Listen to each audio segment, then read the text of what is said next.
Dans ce bruit qui m'envahit, je te cherche, toi, mon Dieu. Je te prie et me confie, je me tourne vers les cieux. Les lectures d'aujourd'hui nous rappellent une dure réalité, la réalité du combat permanent contre les forces du mal qui sont à l'œuvre dans le monde et aussi dans nos vies. C'est le fil conducteur qui guide notre réflexion d'aujourd'hui. La première lecture nous raconte l'histoire d'Adam et Ève qui n'arrivent pas à combattre le mensonge du serpent et les conséquences qui s'ensuivent pour eux et pour toute l'humanité. Et l'Évangile met en scène avec ceux qui s'opposent à lui en prétendant qu'il est l'allié de Satan, le leader des forces du mal qu'il nomme Béelzéboul. Pour eux, Jésus est du côté des forces du mal. Dans la première lecture du livre de la Genèse, le dialogue entre le serpent et Ève et ensuite avec Adam, ce dialogue est en quelque sorte une réponse à la question « Pourquoi le mal est entré dans le monde? Qui en est à l'origine? » Et avec la suite du récit, on est amené à se demander « Dieu serait-il mêlé à cette histoire du mal? » Ces questions touchent tout le monde. Elles se posent de génération en génération tout au long de l'histoire humaine. Et le récit de la Genèse nous apporte une explication qui a nourri la foi des Hébreux d'abord dans l'Ancien Testament et qui nourrit encore aujourd'hui la foi des chrétiens. En deux mots, le mal qui est en nous ne vient pas de Dieu, mais il va envoyer son Fils pour le vaincre, pour nous en débarrasser. C'est par un choix libre de notre père Adam que le mal est entré en nous. Ce choix d'Adam et Ève a obscurci la beauté de la nature humaine créée par Dieu et a mis une ombre réelle dans la vie de ces créatures qui se retrouvent ainsi forcées de combattre ce mal continuellement. Nous en avons tous fait l'expérience. On comprend dans cette lecture du livre de la Genèse que le péché d'Adam et Ève a entraîné un changement qui est comme, je dirais, une contamination génétique qu'ils doivent porter et qu'ils transmettent à leurs descendants et descendantes que nous sommes. Pour nous, disciples de Jésus, on retient ce que saint Paul dit aux Romains. En effet, de même que par la désobéissance d'un seul être humain, la multitude a été rendue pécheresse, de même, par l'obéissance d'un seul, la multitude sera rendue juste. Le mal est entré dans le monde par un seul, il est vaincu par un seul, le Christ. Le titre de sauveur qu'on donne à Jésus est en rapport avec cette réalité du mal et de son origine. Nous l'appelons sauveur. Face à la présence du mal, nous sommes invités à reconnaître en Jésus ressuscité celui qui est plus fort que le mal et qui vient nous en libérer, nous en décontaminer jusqu'à un certain point. Dans l'Évangile de ce jour, je retiens la discussion que Jésus a avec les pharisiens. Cette discussion nous permet de comprendre que le mal n'est pas seulement en nous par nos choix personnels, mais il est aussi l'œuvre de Satan, de Béelzéboul. Le mal provient aussi d'une cause extérieure à nous. Il se propage par toutes sortes de manières dans le monde. On pourrait dire que Satan diffuse des contaminants, des particules toxiques dans le cœur des humains. Les scientifiques parlent de contamination diffuse, on en entend souvent parler avec le changement climatique, tout ça. Alors, qui proviennent de plusieurs sources réparties sur l'ensemble d'un territoire. Des petites choses de poison, des petites doses de poison répandues sur de grandes surfaces qui contaminent l'air, le sol, l'eau pendant de longues périodes. On sait souvent, on dit on ne peut pas construire là parce que le sol est contaminé. Bien, certaines journées, il faut porter le masque parce que le smog est trop gros.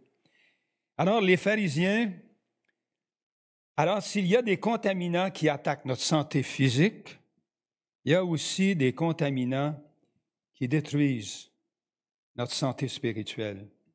L'Évangile d'aujourd'hui nous raconte que Jésus était capable de reconnaître l'œuvre de Satan. Dans le fond, les contaminants que Satan envoyait un peu partout dans l'humanité. Il est capable de le dénoncer, de le combattre jusqu'à le vaincre. C'est ça qui est important dans l'Évangile d'aujourd'hui. Alors, les pharisiens reconnaissent en Jésus une puissance qui est à l'œuvre. Mais qu'est-ce qu'ils disent à propos de Jésus? Ils se trompent en prétendant qu'il est sous l'emprise de Satan lui-même. Jésus leur répond de façon très logique en leur disant que si c'était le cas, Satan se retrouverait à travailler contre lui-même.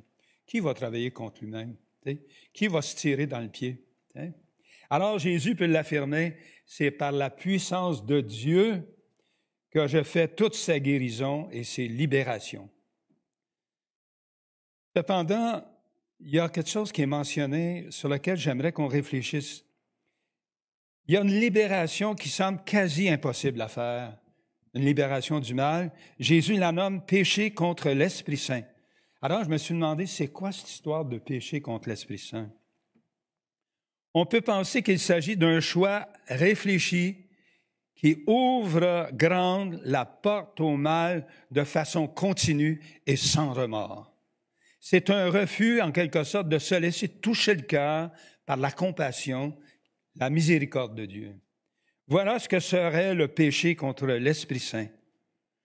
Mais celui qui pécherait contre l'Esprit Saint, est-ce qu'il en est conscient qu'il est en train de pécher contre l'Esprit Saint? Ou est-il complètement, comme je dirais, aveuglé par le pouvoir qu'il détient et qui n'est jamais assez grand? J'en ai un petit peu, j'en veux plus, j'en ai jamais assez, j'en veux sur tout le monde. On peut penser à tous ceux qui se laissent aveugler par l'argent, ils n'ont jamais assez d'argent. Par le pouvoir, ils n'en ont jamais assez.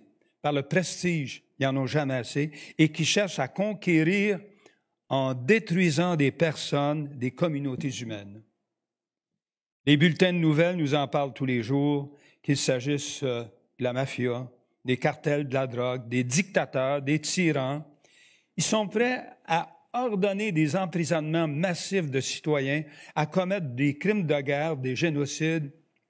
Ça leur est égal. Est-ce que la miséricorde de Dieu est sans limite? C'est l'autre question qu'il faut se poser. C'est sûr que la miséricorde de Dieu est sans limite.